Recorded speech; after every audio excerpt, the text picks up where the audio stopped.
What's going on, everybody? Hey, I'm letting you know right now is a crucial time. You have 2 to 3 days to get out there and make this move that we're going to talk about in this episode that's going to help you get on that buck come season start. I've talked to a couple absolute killers and they're making this move now. So stay tuned. We'll get into it.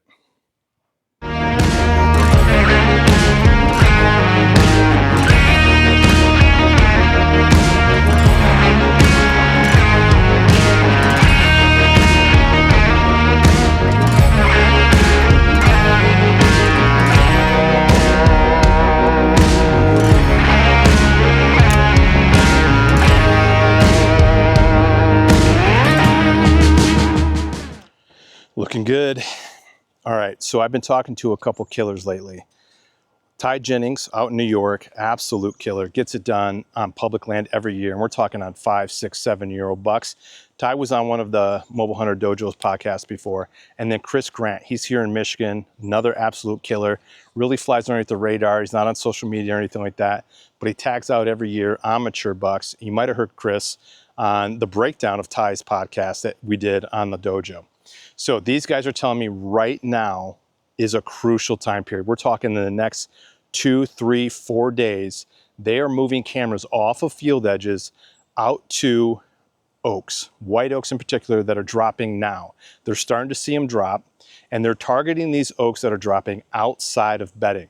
These deer are going to start moving off these fields and heading towards pressured-based bedding. If you don't know what pressure-based bedding is, go back on, I think it was episode 2 of the Mentality vlog. I actually go in and do a pressure-based bedding scouting mission. And so head back, take a look at that. But they're putting their cameras out there because these deer are going to start shifting. You know what that's like. Every year we think we have, a ton of target bucks to go after, and then the shift happens and we can't find them. Well, they're starting to make that shift in the next couple days. It's crucial you get out there before them. So Ty's also telling me that right now, if he hasn't found a target yet, he's going in the woods and he's going to find the intel that he needs. And that includes bumping that target. He's not afraid to do that. So don't sit back and just hope that something happens this year. Go out there, find that deer. You still have time. He will actually do this the last 2 weeks of September too, and Chris Grant does it as well. He uses the rubs in the last 2 weeks of September to find and relocate some of those bucks that he had glassing this year, and he'll match up those rubs and follow those back to bedding and make a setup for early season like the first week of October. So you have time. The point is you've got to start making the shift. All right, everybody, I want to let you know what I'm doing to get ready for season. In about 2 weeks, I'll be in Nebraska hunting velvet bucks. This guy right here, he's from Nebraska. And so what that means is I'm shooting real world scenarios. So I've got broadheads on and lighted nocks. I'm shooting out of my tree stand. I'm shooting out of my saddle and my platform.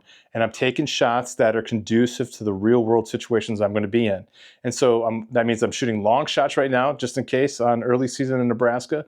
But I'm also taking those really close shots and those shots around bushes. All those things that we encounter out in the woods, I'm trying to replicate now.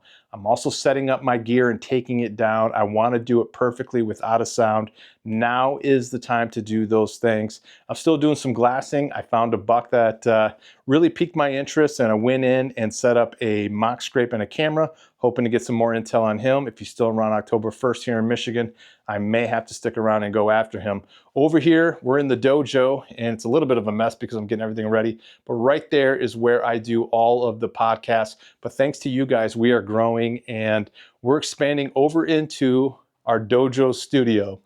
And so we have a little ways to go. We've got a couple mounts on the wall. Going to put a few more up there as well this weekend. But soon, all of our content will come from the studio location. The dojo will still be there because that's where I train. That's where I do all my gear preparation and everything else. But here in the studio is where I'll bring all of our YouTube content and our podcast. So thanks again. If you love this stuff, please share it with others. Please go on Instagram, follow the Mobile Hunters Dojo. Over at Facebook, same thing. We're actually on TikTok. I don't have a ton of stuff on there yet, but we're starting to upload it. And like and share this video. It helps us out so much. And until I see you again, embrace the journey.